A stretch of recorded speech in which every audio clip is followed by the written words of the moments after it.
Areas and volumes చాప్టర్లో చాలా క్వశ్చన్స్ని 5 seconds లోపలే సాల్వ్ చేయడానికి ఒక మంచి ట్రిక్ ఉంది, అదేంటో చూద్దాం. Volume of cylinder is 18018 cm3, height of the cylinder is 30 cm, find the curved surface area of cylinder. So volume ఇచ్చారు మనకి అండ్ హైట్ కూడా ఇచ్చారు. సో ఈ ఫార్ములా యూజ్ చేస్తే మనకి రేడియస్ ఎంతో తెలుస్తుంది.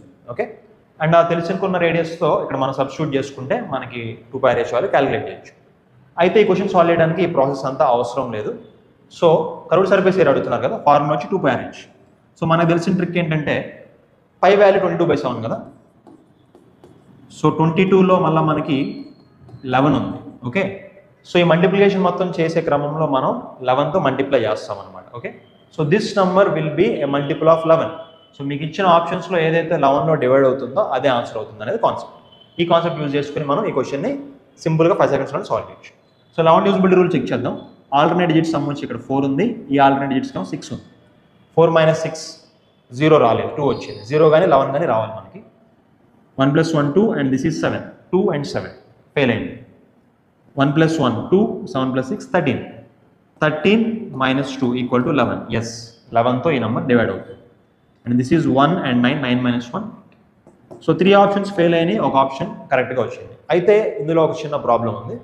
సో ఒక ఆప్షన్ 11తో డివైడ్ అవుతుంది, ఓకే. ఒకవేళ 2 ఆప్షన్స్ 11తో డివైడ్ అయితే అట్లాంటి మోడల్ కూడా చూద్దాం. సో ఇదే క్వశ్చన్కి మీకు ఆప్షన్స్ మారిస్తే ఎగ్జామినర్, సో ఇక్కడ 11 డివిజిబిలిటీ రూల్ చెక్ చేద్దాం చూడండి.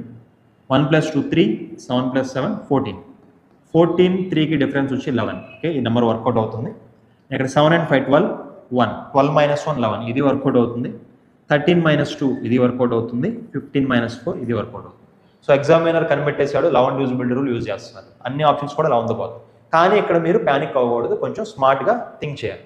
11తో డివైడ్ అనేది పని చేయట్లా. What next? Curved surface area formula మనకు తెలుసు కదా, 2πr. సో 2 మల్టిప్లై చేస్తున్నాం, మళ్ళీ పై అంటే 22/7 కదా.